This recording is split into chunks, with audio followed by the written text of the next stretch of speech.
Let me show you how we can enter and exit the recovery mode on Samsung Galaxy Watch 9.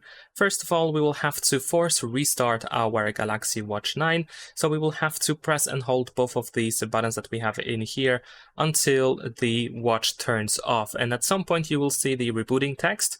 So you will have to release both buttons, or you can just release them when the screen shuts down. And once it happens, you want to keep pressing the home button repeatedly until you open the first menu. So let me try to demonstrate. First, we're gonna force restart the watch. And unfortunately, it seems that the Galaxy Watch 9 might need a couple of seconds before it actually properly reboots. So even though I keep pressing now the button, nothing appears, nothing happens.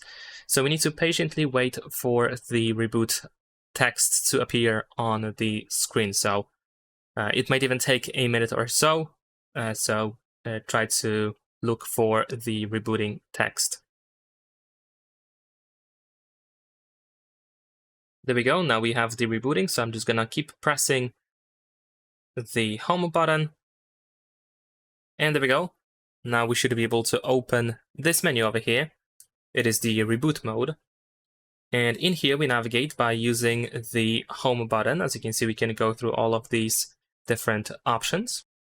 So from here, we should be able to select recovery boot. So we want to select the second option here and then press and hold the home button. There we go. Once the menu disappears, you want to release the button and then just wait, and soon you should see the recovery mode. If you want to navigate in this menu, you want to use the back button or the lower button. So this is how we can change the option that is currently selected.